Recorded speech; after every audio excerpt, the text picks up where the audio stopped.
Come on along.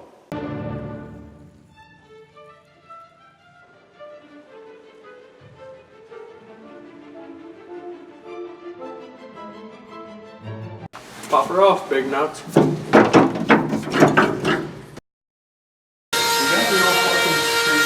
What are you doing, Cholo? Wasn't this here once before, Cholo? I doubt it.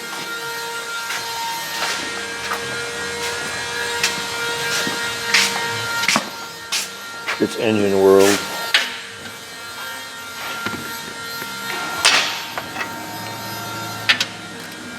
I thought we fixed that hose. No, we didn't fix that hose. We put these two new ones on. Yeah.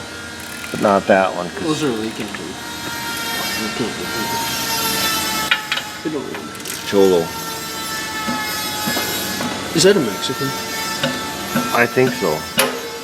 Isn't that what you and Troy were doing that one time? Or he was doing? I have no idea what you're talking about. Mexican hat dance? All you gotta do is loosen that one. There's a slut there. No. That's the only one that's connected. Where do you think the the coolant is coming from, Kyle? Radiator, I'd imagine. From the radiator, and then it comes out the exhaust pipe, and then it burns in the exhaust. It's to cool the muffler. Yeah, there you go. That's called a after cooler. Yeah. All right. That's just this new technology. New technology. How did the coolant look? Did you smell it or taste it or anything? It's in there if you want to see it. I drank a gallon and... Nice double washers on that. Yeah. You like that? Yeah, I do. Is it one of them grommeted? Yeah, it is. There it comes.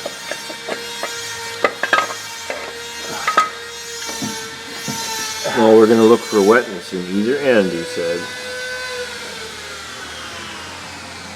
Dry and dry, right? Yep. Alright, then it ain't the new EGR cooler. Fuck. So we're pulling the head. They just put that on whatever he said, 2 or 3 weeks ago, because the last one was cracked internally, as far as they could tell. So she's dry and in both ends. Oh, I see. Yeah, that's one of them dozy grommet thingies. Well, I guess we know what we're doing. Hey, Kyle. Are you an SJW? I don't know what that means. Social justice warrior. Probably. Okay, snowflake.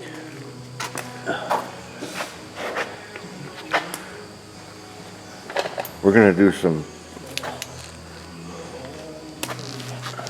I want to look between you, but you're. Oh, there's a good view of it. We're pretty much figuring it's #1 cylinder. We did this what? Mother's Day. Because you skipped Mother's Day to work on it. No, my mom don't talk to me anymore because of you. I had to fucking work. Damn, I'm sorry. Should be. Anyways, I met your mom once. She wouldn't do that. Sure, but no. So anyways, we're gonna take the head off now again. It's #1. Huh? #1. I'm number 1. We're all #1. I'm number 1. Mike's number 18. Ladies and gentlemen, you've seen this machine before, and I hate to say it, but it's back, and then we gotta fix it. Actually, I don't know what to say. I've never had an experience like this in my career. Of course, I'm not an engine guy, but some of you guys might be an engine guy.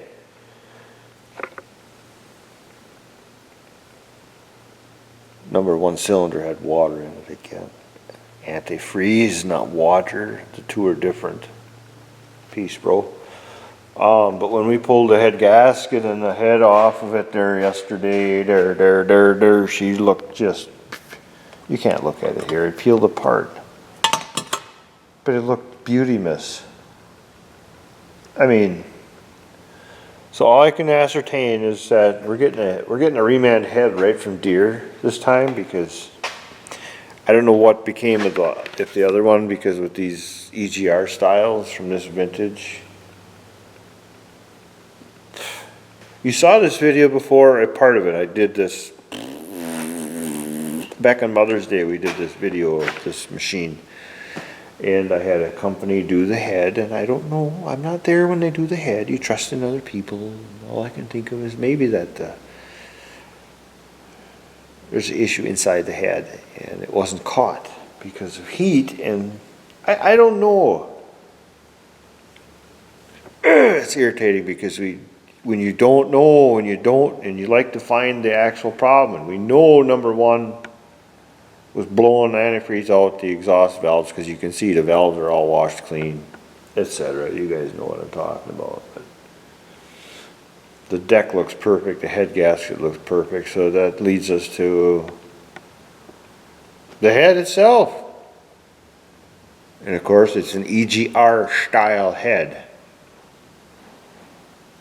So that, my buddy told me today, that's like farting and then breathing it back in and then farting it again. You know, back in that day. Pooping, yeah.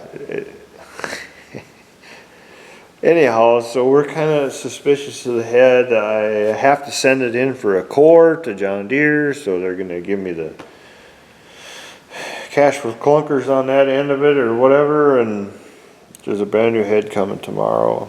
There's no other thing in my mind that could, there's no... Anyway, so that's where we're at. She'll be running in a day or two. You'll paint it green. Why didn't you paint that green? Until everything's on it, and then we're just gonna take a green can of paint and dump it over the top of the dump truck. Okay. Let it run down.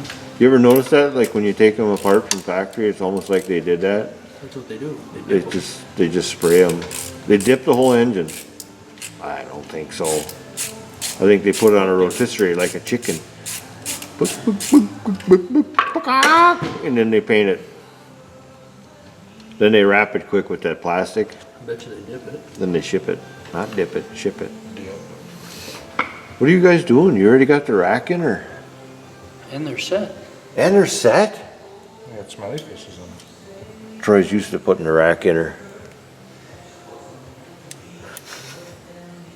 Like, Hey, oh, Donna was right. We gotta say that now. what? What? You want off tomorrow for what? Like the school kids in New York? Yeah. You want off so you can complain about The weather, climate change? climate change. And the mayor de Blasio is gonna give you the day off from Yeah. school excused? Hey, It's way too hot. So then Kyle says, can I have off so I can go complain? And I said, you can come here and complain and then I'll pay you for it even. Right? What?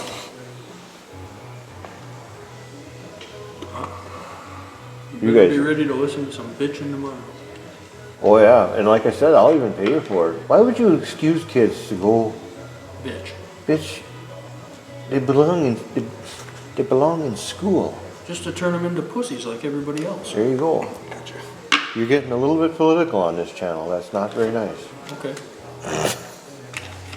Give them my personal number, I'll tell them what I think. All right, I'll do that. What about you? Scoop, what? All right. I don't know nothing else.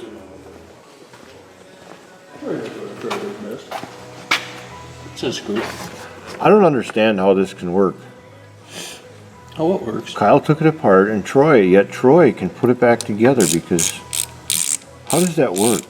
We're smarter than the average Mike. Good one. It was, wasn't it? So you can actually do things that somebody else did. Probably. You got the torque spork down? Oh yeah, you got a torque down. You have to have it if you got the rack in her. Put the pipe in her, Troy. Hey, don't mind my ranting and stuff about that climate change day off for the school kids in New York. What the? Yo. Yeah, don't watch the news, it sucks. Hey, but I'm gonna tell you a little story about a man named Jed, Poor Mountaineer, British Kipper. Then one day, you know the drill. All right, the boys have the head back on this thing, and you all have seen this machine before. I'm just gonna give you a little actual talk about it. When we first got it the first time, the head was out, head gasket, or so we presumed, right? Okay, so the only reason we figured something was up, I'm gonna tell you why, because you probably remember it from that last video or whatever, but that head, you can see it. Well, this one is yellow. The last one didn't have any, it was yellow too, perhaps. Yeah, it was yellow. So we knew somewhere down the line somebody had put a new head on it.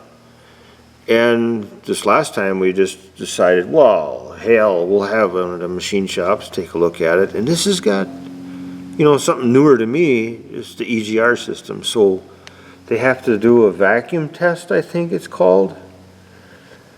And here it is. That was on Mother's Day. And here it is, September something. And we went ahead and we bought a new remand head from Deere. End of story. Because it was the same place. It was in #1 cylinder. There was fluid coming out. Blah, blah, blah, blah, blah. So that's the scoop. We're just going with a new head because I got to thinking about it with these style of heads, you know, there's a lot of thin wall in them, I'm guessing, because they push that stupid EGR gas around. You know what I said before about holding on to a fart and keep breathing it in. You just keep recycling it. Kind of what EGR is, you all know that. And so that's our theory, is that the head guy, and nothing against him, it is what it is. I can't prove it, it's a theory, and we're all entitled to theories, right? The theory is that there's a crack somewhere in that head. And back when this machine had 1,300 hours on it, there was something wrong inside the last head. Why else would there have been a remand one put on it? And I hate these kind of situations because we like to see the physical problem. Because we're going through a lot of stuff to put this together. But anyways, I was there picking up the head this morning, and I talked to the other mechanic who actually is from Deere, who's out on the job last week to diagnose this, yada, yada, yada. And a few months ago, they had put the turbo on it. They blew a turbo. They had put the EGR cooler in too, and had a leaky EGR cooler. So there's a lot of things that have been going on in here. And so he asked me, he says, hey, dude, he said, hey, Mike. He says, can you, for the customer's sake, and here's the guy that I deal with at the dealership. Never met the mechanic in my life, but we talked about it. Civilized. Can you imagine? Civilized. We came up with a general consensus for the customer. He says, hey, Mike, while you got that turbo off, can you separate it right here? Because it's got the wastegate deal on it. He says, and if there was antifreeze in there, and this is something I didn't know, because I'm getting older, and my guys have taken over a lot of the newer engine work, and he says, yeah, there's probably going to be a bunch of crud in there, and then that wastegate can't work properly, and we don't want that guy to burn up another turbo. They're not cheap. And I took his advice, and I asked my guy to spend the time, hey, take it to the bench, separate the two halves, check that out. And wouldn't you know it, he was spot on. Now, if we didn't give a shit, if we didn't give a rat's butt about other people, why would we do that? We would just, he'll sell another turbo and that'll blow up on him and blah, blah, blah. There's a lot of car people like that out in the world and a lot of shrewd people. But so T-Roy, he took that turbo apart, and sure enough, there was sticky. The wastegate couldn't open properly, and it was sticking. Well, now it's cleaned up. It's all wire wheeled. It's almost spit shined in there. I had to stop him from taking the chrome polish in there and getting it. Not really, but anyways, it's cleaned up. So he's not going to have issues with the turbo now after the fact because somebody shared their knowledge. And that's what I'm doing. I'm being Mike, and I'm sharing my knowledge. So if any of you guys run into this with these EGR engines, head gasket, whatever, you start shooting the coolant out through the turbo, take the turbo apart. I've never seen it, and I'm sharing. And sharing is caring, man. So guess what? Maybe even some of the older astute guys would I don't know. I just learned it today and I'm passing it on. Why? Because I can. Hey guys, if you'd like to see more, help support the channel, click the thumbs up, subscribe, and the little bell icon next to the subscribe button so you get notifications every time I put up a video. It'd be really appreciated. This gets to be quite a chore sometimes, and every little bit and every one of you subscribers helps, so I'd appreciate it. Click the subscribe, the little bell. Take care. Thanks for watching, everybody. Hope you enjoy my videos.